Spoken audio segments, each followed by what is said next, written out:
Welcome to our discussion on responsible and sustainable guiding. My name is Marilda Wiegand and I'm so happy to be chatting to you all today. Let me start by saying that I'm in fact not a guide.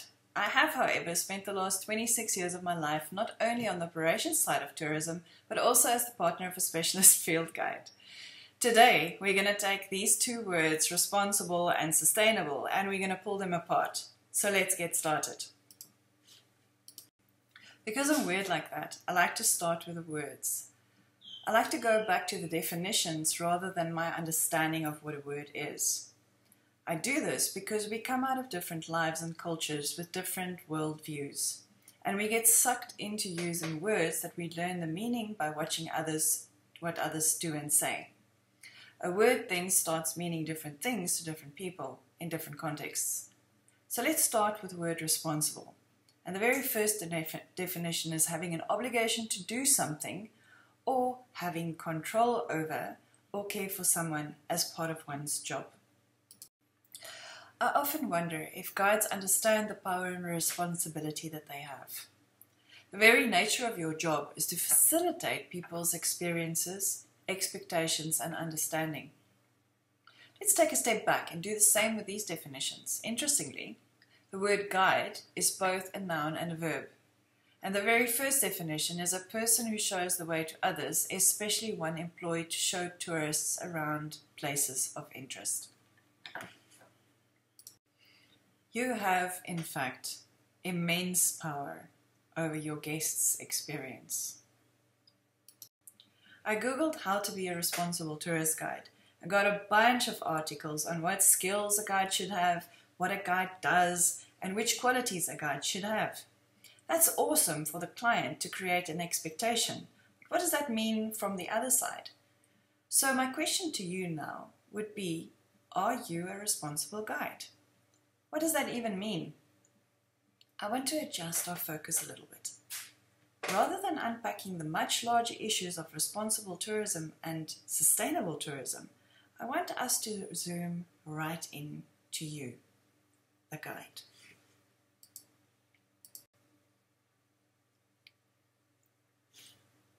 Firstly, I want to remind you that you are not your job.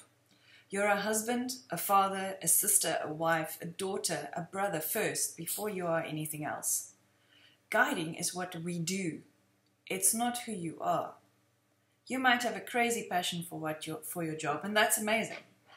But it is still a job that you do. To break down the responsible part, let's start with the tricky questions.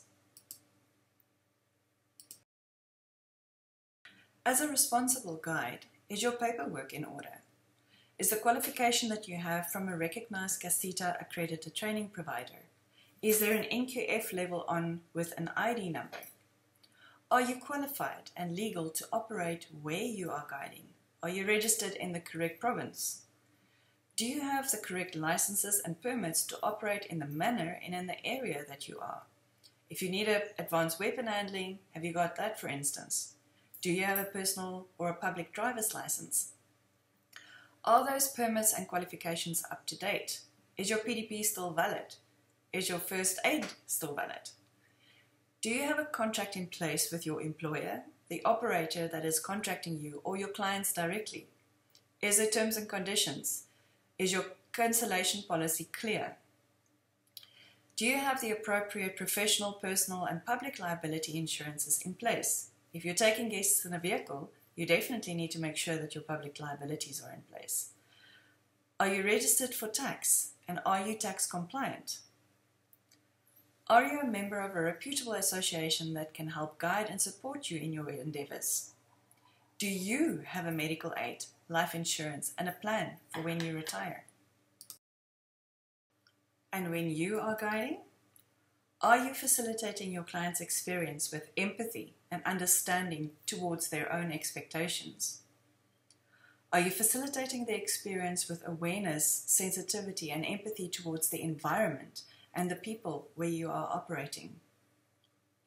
Are you guiding your clients towards responsible tourism goals? Are you translating to them what this means in real time? Are you mindful of the impact that you and your clients are having on the environment and the people in the area where you are operating? Are you leaving your clients with a deeper understanding of what they too can do to be more responsible? Are you continuously ensuring that your skills are of a high standard and you are building on the knowledge and skills that you currently have? Are you working with companies and suppliers that are ethical, responsible, and fair?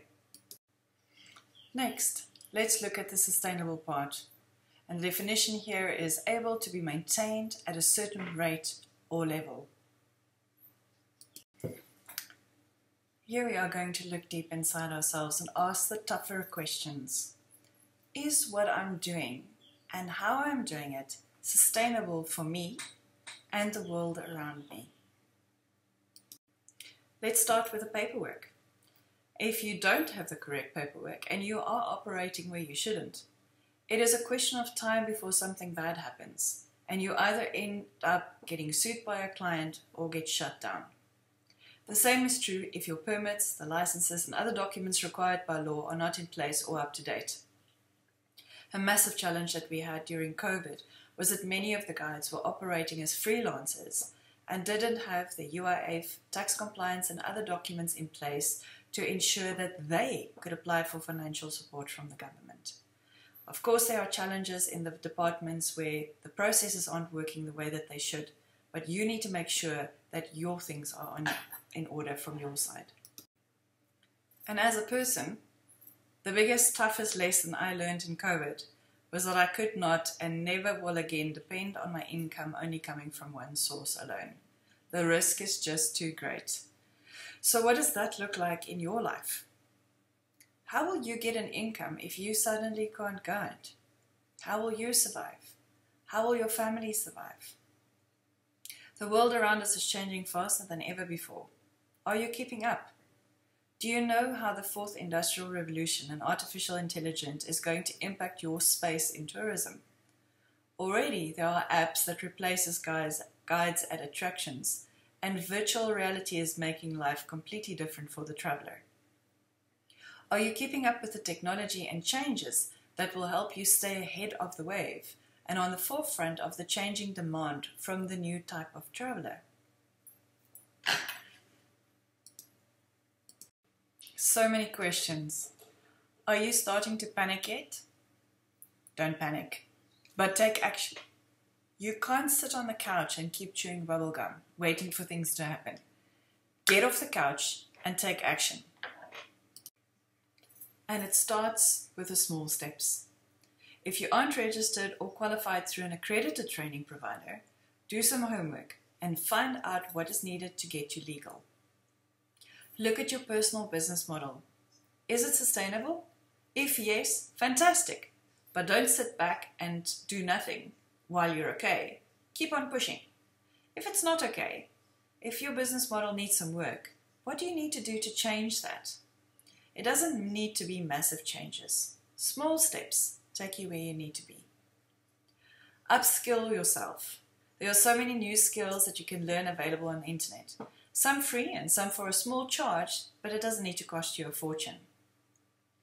Become a member of a legit association such as SATSA or NFTGA or FAGASA to get access to their guidance and their support and their networks. Let's zoom in a little bit more into the uncomfortable area of your own mental health. We forget that we have all gone through a hectically traumatic time. The world as we knew it has completely and irrevocably changed. We run to the next booking, the next safari, the next quote, and we don't take the time to ensure that we are strong enough to deal with the knocks that life throws at us. Stacking is the process of accumulative troubles building up against a person. Sometimes it's smaller things, but they build up over a period of time. Often it's things that we might not have control over. You can sort out a flat tire if it's the only thing that's happened. But when there's a flat tire, you've got unhappy guests, you've had an argument with a partner, and you've got uncertainty about your job or income, then that flat tire becomes something completely different. because these things are stacking on top of each other. And at some point, the troubles become bigger than you. And this is where stress starts getting the upper hand. How do we solve this?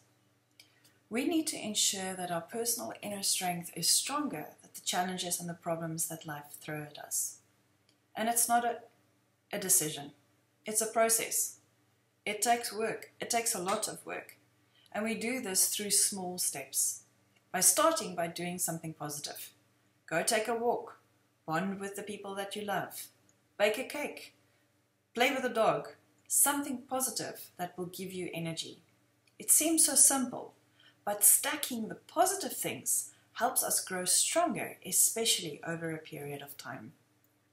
That is what makes us successful, happy, ultimately creating a better life for ourselves and those around us. And if you need help, reach out to someone. A friend, a relative, a colleague, get a coach, get a mentor. If you can't stand up by yourself, roll, but move. Some pretty tough questions raised here today. Some which you might not have the answers right now.